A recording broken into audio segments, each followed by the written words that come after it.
con una adivinanza hoy. A ver. Vamos a hacer una adivinanza. El pase de verano. Sí, el pase veraniego. Sopa de letras todavía no, pero voy a describir a una persona. Ustedes me tienen que decir con nombre y apellido de quién se trata. Me encanta, ¿Sí? juguemos. Presidente de Argentina. Sí. La justicia le frena a los DNU. Sí. En el Congreso la oposición le pone traba a sus iniciativas.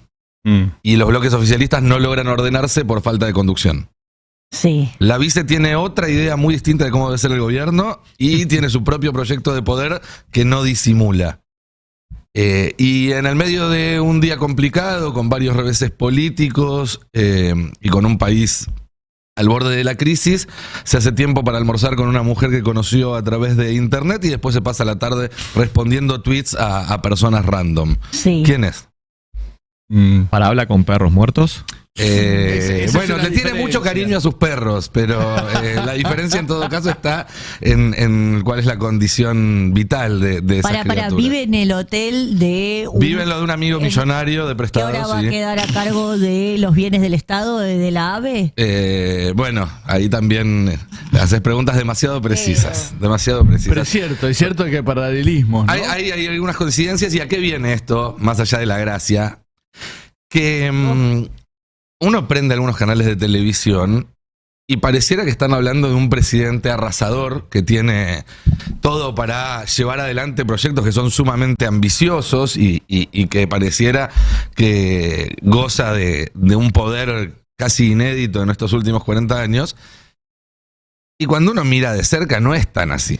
Y cuando uno mira de cerca, la verdad es que Milei tiene muchos de los problemas que tuvo Alberto Fernández durante su mandato. Y esto en parte tiene que ver con características personales de ambos y con su incapacidad de construir desde una situación de ventaja como ser electo presidente de la nación. Y lograr avanzar en ese sentido. Pero otro poco tiene que ver con un tema del que venimos hablando mucho acá, que es el tema de...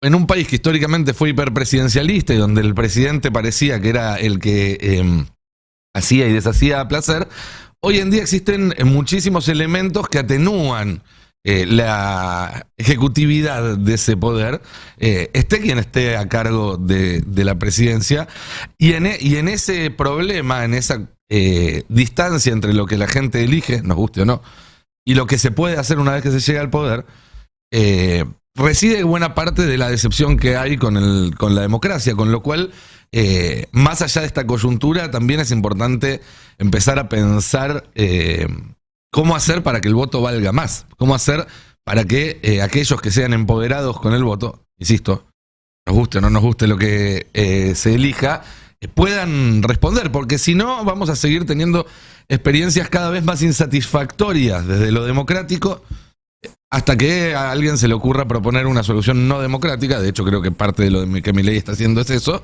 y tenga una mayoría que lo respalde. Quizás hoy no sea el caso, pero en el futuro, si seguimos de choque en choque, de fracaso en fracaso, en algún momento va a suceder. Dos cuestiones. Una, por un lado, Milei no es tan poderoso como lo quieren pintar, y de hecho entre ayer y hoy recibió varios reveses políticos, judiciales y demás. Pero también para charlar en un rato,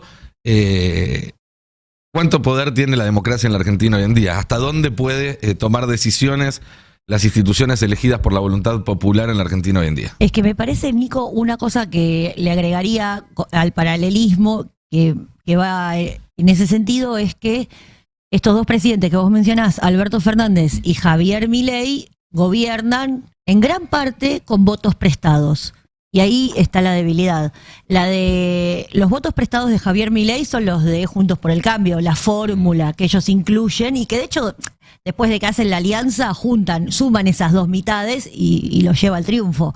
Ahí hay un una estructura política partidaria que aportó votos que no eran de Milei, por más que tengan coincidencias ideológicas. Y con Alberto Fernández y el kirchnerismo pasó lo mismo. De hecho, el kirchnerismo se la pasó durante todo el gobierno recordándole a Alberto Fernández que ellos eran el bolsón más grande, el caudal más grande de votos y que tenían que ser escuchados y que tenían que tener voz y voto en el Ejecutivo. Si vos vas a subir la presidencia con votos prestados y no vas a hacer lo que pretende ese sector, más vale que te vas a debilitar. Y si vas a, aunque lo hagas, digo, Milei hace lo que pretende el sector, el macrismo, y así todo es un presidente débil. No se puede jugar tanto con la democracia. Podés forzarla, tipo a los Frank Underwood, meter gente, sacar gente, pero el poder del pueblo sigue siendo el poder del pueblo. Y si no se siente representado por alguien al que efectivamente votó porque quiere que esa persona gobierne, ¿por qué va a funcionar? Te podría decir que esos problemas en cuanto a la ejecutividad del Poder Ejecutivo, valga la redundancia, ya los tenía Cristina en la segunda mitad de su segundo mandato y tenía muchos votos propios. Me parece que hay una cuestión más estructural, más sistémica. No sé si Cristina los tenía. Lo mismo Macri. Para mí Cristina y Macri me parece que siguen siendo líderes fuertes porque gobernaron con sus votos, con su proyecto político. Y lograron los dos llevarlo adelante en sus más y sus menos.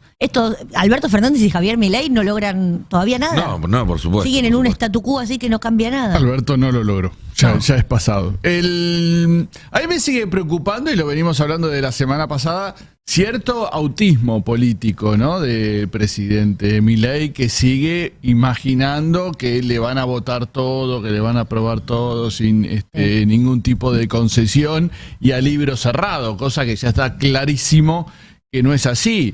Bueno, ayer los reveses que tuvo en el Senado, ellos habían confiado en armar una mayoría de legisladores con el resto de los bloques que no sean Unión por la Patria. Ahora, esos bloques aportan a esa mayoría en tanto y cuanto consigan un beneficio para ellos. Así es. Como fue que consiguieron lugares en las comisiones.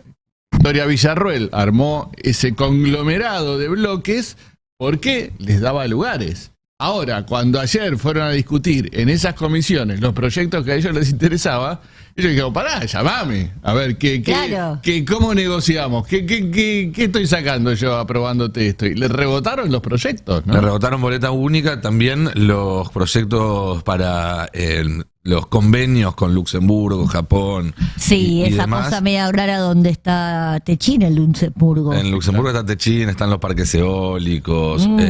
Y después pero también. Justo el ducado de Luxemburgo, con todos los países del mundo que hay para comerciar, ese qué interés, ¿no? Justo en las extraordinarias. Y además tuvieron el fallo judicial, Franco, que le pone freno al capítulo laboral del DNU, pero que también abona terreno para que aparezcan otras decisiones en un sentido similar, ¿no es cierto? Sí, así es. Bueno, de hecho, recién estaba chateando porque podría haber una decisión similar en lo que tiene que ver con un planteo de la CTA que también tramita en el fuero laboral y que está en la Cámara, que, bueno, tiene que intervenir el fiscal general ante la Cámara. Y luego la sala de feria, que si es en estos días sería la misma sala. De hecho, me dicen que podría salir entre hoy y mañana también. Habrá que esperar a ver qué sucede. Pero si uno sigue la lógica, podría darse una nueva cautelar en contra del mega DNU en el marco de lo que es el apartado laboral. Recordemos que en el día de ayer la sala de feria, bueno, justamente dio pie a lo que había planteado la CGT y esa decisión estuvo a cargo de 2 jueces. Uno de esos jueces, lo contábamos en la primera mañana, no tiene nada que ver con el kirchnerismo y me refiero al juez Alejandro Sudera, porque esta cautelar la firmaron 2 jueces, 2 camaristas, Alejandro Sudera y Andrea García Bior, mientras que en contra se manifestó María Dora González. Sudera es de la lista de bordo de la Asociación de Magistrados, o sea, es del sector más conservador de la justicia. Digo, es un dato para tener en cuenta. Así es. Me gustó porque hoy Clarín fue a hacerle un scratch inmediatamente. ¿Quiénes son los camaristas? ¿Viste que ese reflejo inmediato que tienen? Salió Clarín a hacerle el scratch. Salieron algunos tuiteros de estos que conforman la vanguardia comunicativa del gobierno hacer lo que se llama doxeo, es decir, a publicar el teléfono privado, la dirección privada de jueces. Esos chicos se van a dar cuenta pronto que no es lo mismo boludear con un tuitero que boludear con un juez, ¿no? Van a tener serias consecuencias. Y salió Patricia Bullrich a dar batalla también en ese sentido y a apuntar contra la justicia laboral. Escuchémosla. ¿La sorprendió el freno al DNU en la Cámara del Trabajo?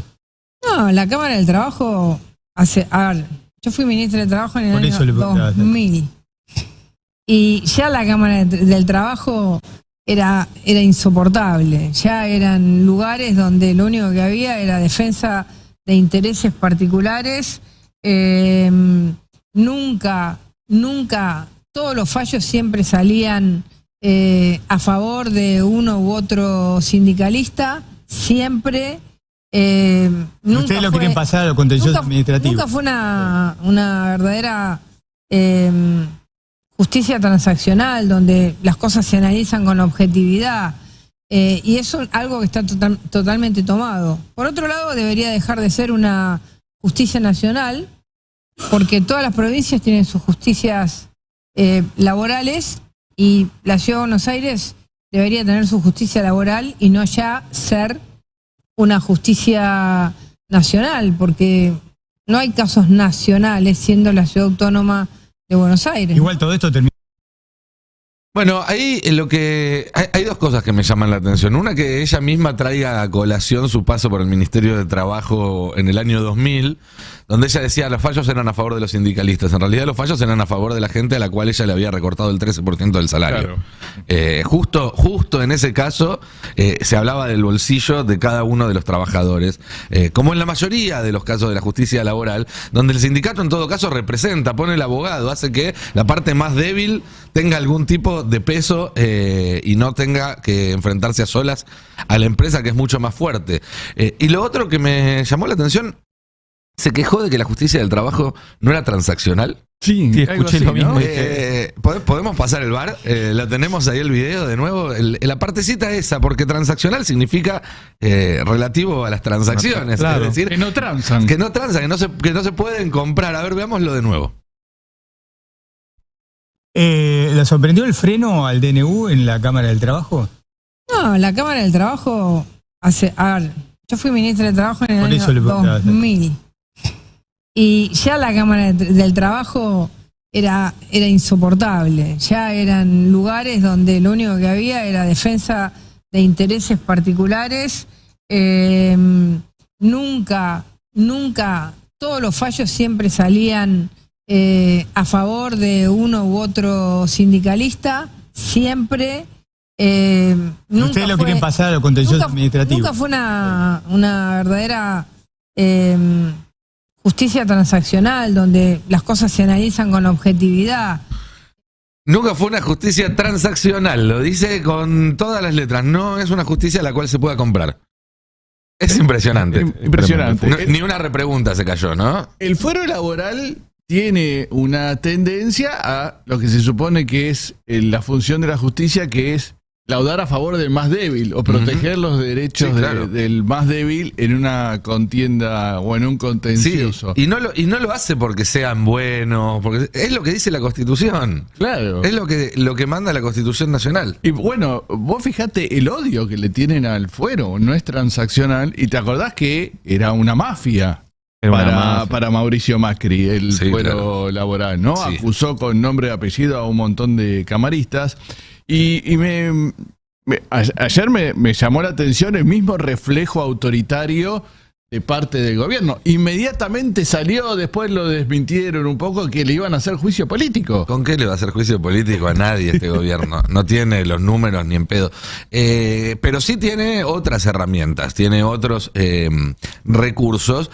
Escuchemos lo que dijo también ayer por la tarde en una nota el que defiende al Estado en estas causas, que es el procurador del Tesoro, Rodolfo Barra, el nazi Rodolfo Barra. Usted señala que la justicia obró mal, en este caso, al frenar la aplicación de la reforma laboral planteada en el DNU. ¿Por qué? Y bueno, la Cámara Laboral no tiene jurisdicción en el tema, ya estaba asumida por el fuero contencioso administrativo, y además de que, bueno, los motivos que da no son acertados, ¿no es cierto? El tema ya está en manos del Congreso, está en manos de la Corte Suprema de Justicia, así que de todo punto de vista esto es equivocado. ¿Usted cree que finalmente se va a aplicar la reforma laboral propuesta por el gobierno de Por Milei? supuesto, yo creo que en pocos días más tenemos de vuelta. ¿Pocos días? Pocos días, la semana próxima, cuanto más.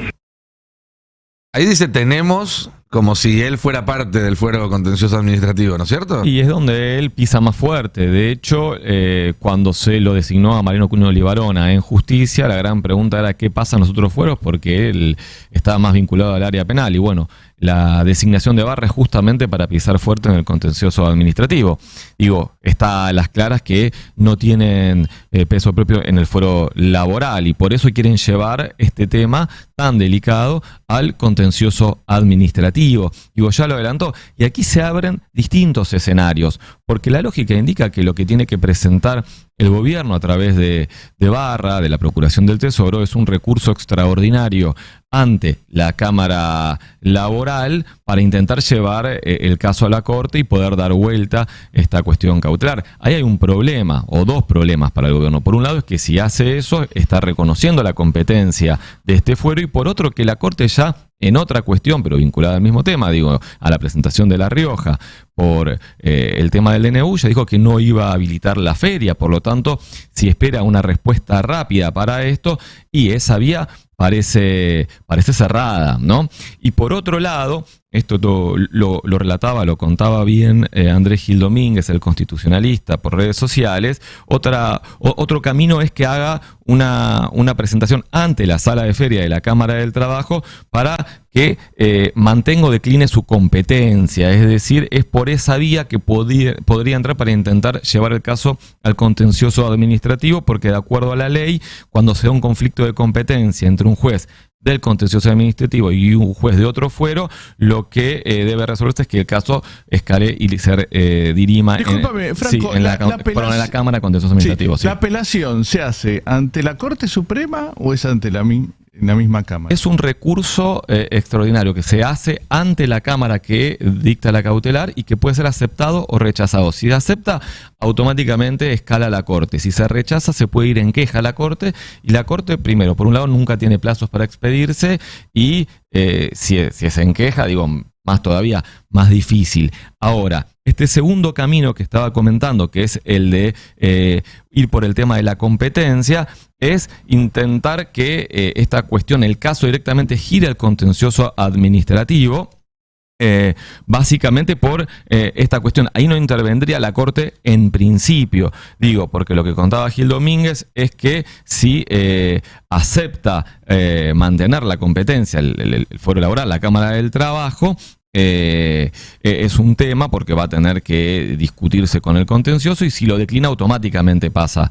Digo, con la decisión que acaba de tomar, parecería difícil que decline la competencia el fuero laboral. Ahora, el contencioso administrativo, ya en otro caso, y también lo cita Andrés Gil Domínguez, no habilitó la feria para tratar el tema. Por lo tanto, tampoco habría ahí una ventana rápida para esto. Ahora, se abre un tercer camino, y esto me decían es inédito, me lo comentaban algunos constitucionalistas. Claro, Barra decía en pocos días, no decía en marzo vamos a volver, decía en pocos días vamos a volver a tenerlo. Exactamente, y esto sería directamente ir al contencioso administrativo, digamos, como atajo, sin ninguna otra vía, para que allí los jueces que están de feria, los camaristas, le volteen la cautelar diciendo a la Cámara del Trabajo que no es competente para intervenir. Y ahí se haría algo también complejo. ¿Eso pasó alguna vez, que un fuero le diga a otro que no es competente para intervenir? Acá se dan dos cuestiones. Las dos cámaras jerárquicamente son iguales. Por otro lado, cuando se da esta cuestión de competencia, es cierto que tiene que intervenir la Cámara Contencioso, pero tiene competencia el juez interviniente para dictar una cautelar como se hizo. Digo, lo que se hizo es absolutamente legítimo, está fundado y es correcto. Ahora, es de una inseguridad jurídica si se va al contencioso administrativo, para ver qué pasa, digo, porque vamos a tener un choque de cuestiones. Digo, por lo que dice Barra, pareciera que tienen todo cocinado ahí. Yo quiero ver igual si esto efectivamente termina sucediendo. Digo, uno de los camaristas que está de feria y que se menciona como podría intervenir en el contexto administrativo de Sergio Fernández, que es el hombre fuerte de ese fuero. Hay que ver si están dispuestos a ponerle el gancho, digo, a esta cuestión, pero lejos estamos de que esto haya terminado, No, y claro. por eso también es importante este planteo de la CTA que comentábamos recién, porque es otro expediente que está en el fuero laboral. Y ahí, si vuelve a darse un escenario similar al que tuvimos ayer, bueno, ya serían 2 reveses, ¿no? Bien, mientras tanto, en el deporte nacional de este verano, que es salir a la calle con un micrófono a preguntarle cosas a la gente, seguimos encontrándonos con varias cuestiones que nos sirven como disparador para seguir charlando sobre la actualidad. Aumentó la nafta. Sí,